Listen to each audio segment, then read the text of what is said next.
So hello guys, and welcome back to my channel. And on today's video I am going to get down to why I have right now indefinitely left the salon and for working behind the chair. So if you guys want to know a little bit more about that, please stay tuned. So you guys, it's now a week. It's now been a week since I have officially left the hair salon. My last day was, let's take a look. My last day was October 10th and today is October 17th. And right now I feel great about it. I've been in the hair industry for 10 years. And these last like 5 years I have just focused on working in salons, but also doing freelance work. Like I always did freelance in the midst of me working at the salon. Always, like I just have to. Because the salon gets boring. That's one of the reasons why I left. The salon life is boring. The salon life is just boring, y'all, and I just can't do it. Also, I consider myself a very diverse stylist. I have worked in mostly diverse salons, but I wouldn't say mostly. I would say on a more consistent basis, it's been mostly diverse salons. And when I say diverse salons, that means that it's workers. My co-workers are, some of them are black like me, some of them are Hispanic, maybe Asian, but the owner is white. That affects a lot of things when you're a black stylist or anything other than white. And texture hair comes through the door. A lot of us, we always have to do the texture hair and nobody else has to. It was like that for me in beauty school. Do I want to do like a pros and cons really quick? Because the black owned salons, you guys know, like it's like booth rent, and I'm just gonna skim past this because I really don't feel like I y'all in the comments, but it's not clean a lot of times. I can't work in anywhere dirty. I just can't do it. A lot of times for me, the black owned salons are not structured. The paperwork is not really there. Even if they have like a copy of some paperwork, like it's a copy of some paperwork, but nobody follows what's on the paperwork.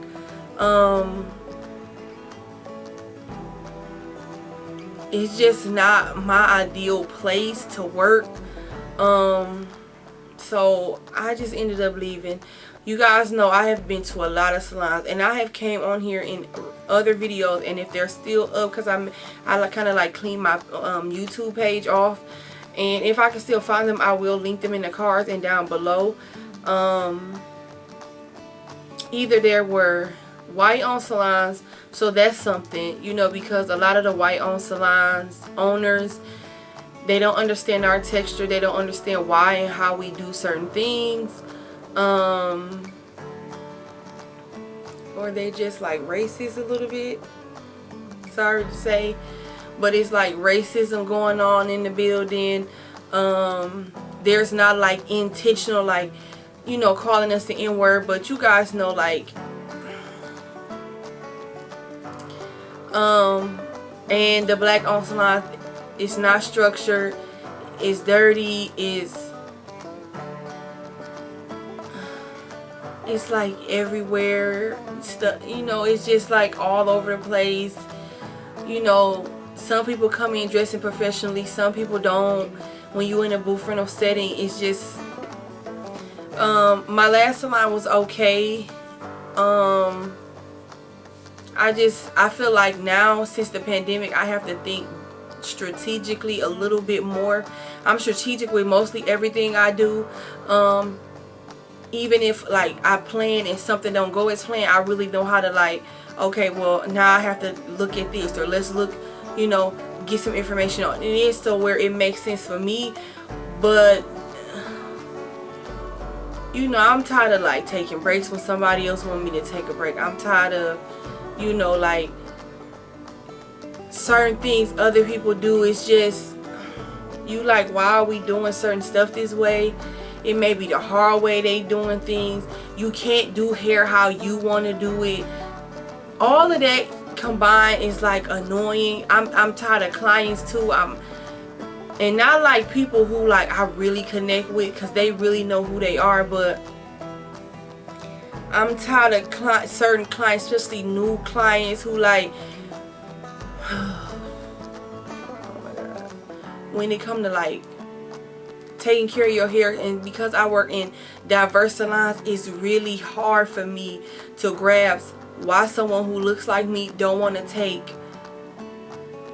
information like I do. Like my expertise, people who look like me questioning me more as customers than people who don't look like me. And that was hard for me to kind of grasp, like, you know, to see like, you know, a lot of us, some of us have, you know, hair does grow good, but you know, just because your hair is long don't mean it's healthy. I say that all the time. And you know, you tell people to stop using certain stuff like rice water, and you know, you tell people to stop using mayonnaise out the refrigerator, and you know, you would tell somebody to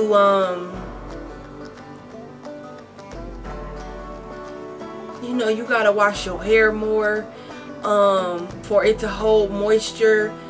You gotta just stop using like oils. You can't use oils to flat iron your hair. That's not safe. It's not good for the hair. You gotta spend a little bit more money on product if you want healthy hair. You gotta have some kind of regimen to have healthy hair, and not necessarily long hair, but just healthy. I was tired of doing that, y'all. I was tired of it. And then sometimes on the other side of things, I was tired of people questioning if I can do their hair. And a lot of times what I wasn't my expertise was not color, but my expertise is everything else but color. So I can do everything else but color to a certain extent. So I got tired of people questioning, oh, are you sure you know how to do an updo? Are you sure you know how to blow out hair? Or, you know, if I walk away, they whispering to somebody else like, are you sure? You know what I mean? And 9 times out of 10, if it was not color, I did it better than the people who they were trying to ask. I got tired of staff, you know. You know, having drama and bringing drama to work, especially when I was in a management position. I was tired of that shit. I was tired of it.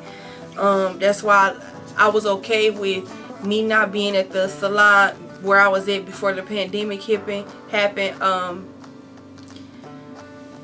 It's a wrap for me. Standing behind the chair, it's a wrap for me. It's so much other stuff that you can do in the beauty industry as far as being on your own and just doing it, and you know, finding other people who like-minded, who do it also, or who want to. It's just, and you guys know I make wigs. You guys know I've been posting about new things that I'm doing, which is ventilating, and me making full-blown custom units. I will be getting into medical units next year, so I don't really have to stand behind the chair. And to me, standing behind the chair is whack.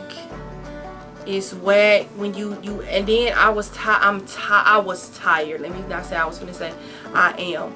I was tired of certain salons who I really was like, we should charge more for things, and we don't, because everybody will pay for better quality. You know, I was telling my little sister today, if you see a Bentley outside, or a Jag, or Infinity, or a Hummer, or anything nice and clean, or an iPhone in somebody's hand, they would, if their hair is important to them, they will pay it. They will pay it. And I got man, y'all just don't understand when I say. And then I got, oh Girl, it's just so much I can say.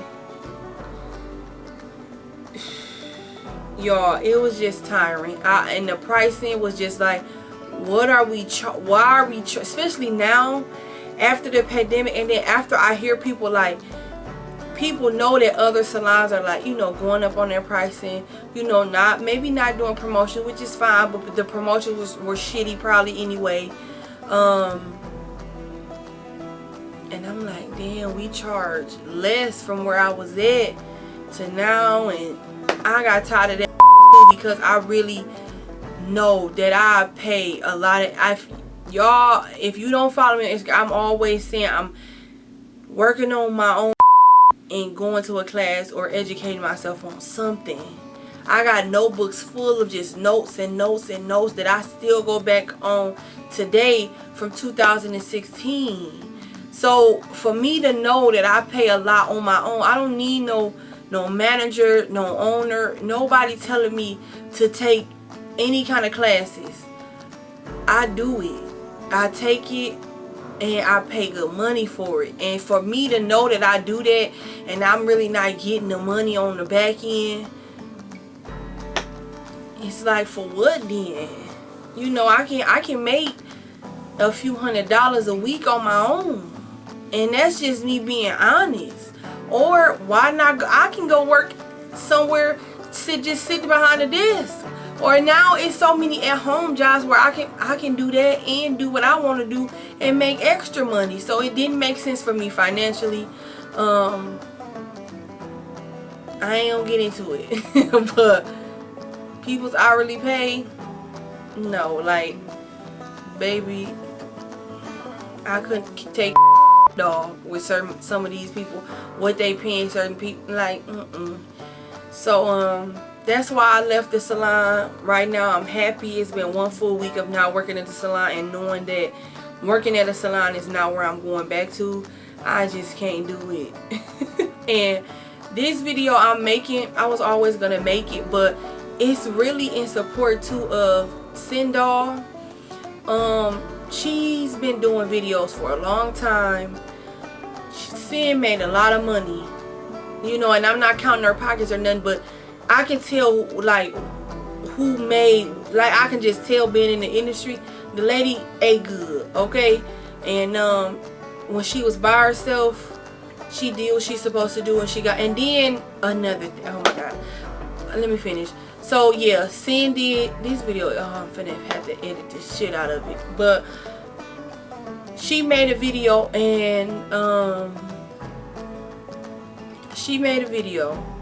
and she talked about that she had left the salon. She had to call her clients. She posted on YouTube, and people, I don't know why, but people dragged her for it. Dragged her and still be on her case about her being a professional and telling people who look like us that certain stuff they are doing to their hair on a consistent basis every single day is not good. It's not good, y'all. So I may chop this up and do a part 2 because I really want to go in on that. But everything she said in that video was absolutely correct. When it come to, people were saying like, white people don't get their hair done often. They only get a haircut when they're getting color. No, you can't get color and it look nice unless you come in. And not just to get a touch up with color, but coming to get treatments, coming to get, I have, listen to me, my last salon, I left and it's a few hundred, and to me, that was still not enough. We could have charged more. We could have. Because the people there do great hair, better than I ever worked. But you know, it was just time for me to go. Personally, I like stuff a little bit different. I like my place to look a little bit, and I haven't found it in 10 years here where I live personally. It's out there, but it's not here. And I really feel like because I'm into social media, God most definitely has a plan for me when it comes to that. And I like how Sin left the salon, and she got on YouTube and just took off. Like, she could do what she want. And that was another thing that I was just going to get into. Nobody understands social media ever where I work. Let everybody know everywhere I work that I like social media. There's not one person who have worked with me in no salon, co-workers or the owners and managers. They all knew that I like social media. That's another reason why people hire me, because I'm good at social media. And I have pushed people at every single salon, to do more on social media. And once they get around me, they see that they push themselves to do a little bit more. It is what it is. But even me doing that, I still never, even with me doing that, and these salons know that I like doing stuff. I like recording myself. I never could have or set my camera up where I'm comfortable or where the camera would be comfortable. You know, I need a light and a camera stand, and I never could do it how I wanted to do it. Never. It's just the salon wasn't right. It would look awkward. Other people, clients will be, you know what I mean? But that's just what I like to do. Social media is literally a part of me, and this is necessary in the field, and we know it. But that's why a lot of us are set back, because we don't want to do it. You know what I mean? And there was people coming in these salons, and every single salon, oh, I know you was on this, or oh, I know who you are because I saw you on Instagram, or I ran past one of your videos. Do you do Instagram? Yeah. Oh, I seen you before. So they saw that it did something for me. You know what I mean? So I just was never comfortable doing it, or it never came off as like I could just, you know, the setup just wouldn't be right, you know. And that's important for me. I like doing YouTube. I don't get paid from YouTube. I get paid from people coming to my YouTube and then coming over to Instagram and buying stuff from me, or ordering a wig or something like that. But I don't get paid from YouTube, the platform itself. I do this because I like it, and I can expose myself and still make money from YouTube, me being on a platform, but me not getting no money. So YouTube doesn't really control me how it controls other people, because now I have learned how to use it, and still learning how to use it to get people to come over to my website, get people to come over to Instagram, TikTok. You know, I'm getting into that. So I just got to thinking, like, seeing videos, like, why the fuck am I still doing this? I hated getting up in the morning and going into work. I had started to hate it. And I love hair. I love the beauty industry. I love makeup. I love clothes. So now I'm thinking, why not push all of that to just my social media? So if you guys go to Glinda Dotson on Instagram, which is my name, you will see that it looks more like a influencer and not a hairstylist, because that is wiped out completely. Until maybe I like give me a space and I just call for models and do it and record it and show people, and then I may open back up to doing hair, but I don't really have to. And so for the next year, I'm going to push, my goal is to push myself social media wise even more, go harder even more, plan my content even more. So I know I can do it. I know I can do it. I know there's room for me to do it, and to push me making wigs, and to show you guys that, you know, like, again, my YouTube is not really, I don't really got a lot of subscribers and stuff like that. So, you know, I move how I want, and the people who come over most definitely are coming organically, or because specifically they looking for what I do, you know, or, you know, they're looking on information on what the name of my video is saying. My YouTube is most definitely finna grow in the next year. It's most definitely, when it comes to fashion, it's gonna grow tremendously. I just can't wait. I'm gonna be getting more into fashion. If you go on my Instagram right now, you can see that. Yeah, guys, I left the salon. I'm so happy. Right now was a good decision. I really think by the end of the year, I'll say that it was the best decision for me. It was the best decision now at this time. The salons can close up any minute, and a lot of these people will not have income. Let me say that again. Something else can happen with the pandemic, and a lot of people wouldn't have income. They will be counting on unemployment. And I just want to say this, you know, and I'm gonna move on. You know, I'm gonna close the video out. During the pandemic, I did not get any unemployment.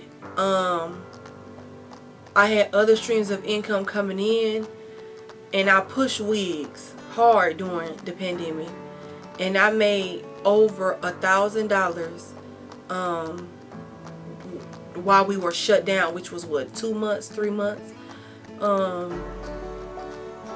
And that let me know that I could do this, that I didn't need a job to do what I wanted to do or to see the income. When I tell you guys, people are literally online making thousands of dollars, and I'm talking about people who are genuine, people who doing it just because they love to do it, people who numbers are high to me, because my Instagram numbers, I'm only at almost 2,500, but with me being I'm only at 2,500 followers, and a lot of it came from my Instagram. I made a lot of money. I made a nice amount of money. I ain't gonna say a lot, but I made a nice amount of money just from being consistent. But people who are genuinely out here just doing what they love on social media, they making a lot of money, y'all. You know, and I told my sister today, a lot of people say, people who are influencers and stuff like that, they say like, oh, that's easy, or all you do is get up and take pictures every day, or all you get up and do is put makeup and hair on. But if it was that easy, why you not doing it? You know, you gotta ask yourself that stuff. If it was that easy, why you not doing it? And a lot of people say, oh, it's timing. Oh, I don't have the time. If you work at a 9 to 5, you got the time. And I didn't work at a 9 to 5, you know, at anywhere corporate, but I got off at certain times. I was still posting videos. You know what I mean? Like, people got excuses for a lot of things. You know, I will say that. People got excuses for a lot of things. And, you know, I'm happy with my decision. It's time for me to really turn up right now. Listen, the girl about to turn up, okay?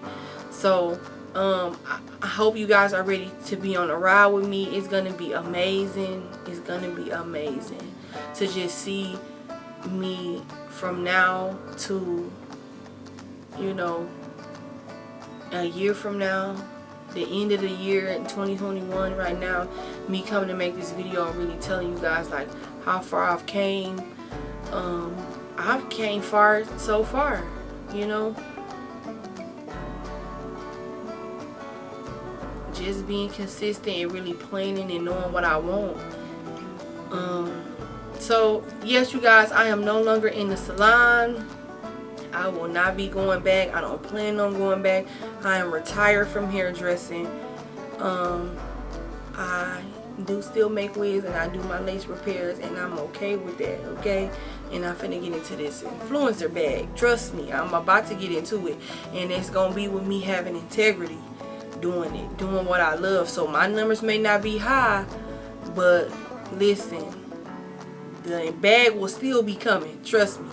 So thank you guys for watching. If you guys have any questions or any comments, please leave them down below. I will be making videos every single week. You guys stay tuned for Wig Wednesdays with all the advice about wigs. If you guys have any questions on that, leave them down below and I'll put them in the video. And thank you guys. And again, I'll see you in the next video. Peace and love.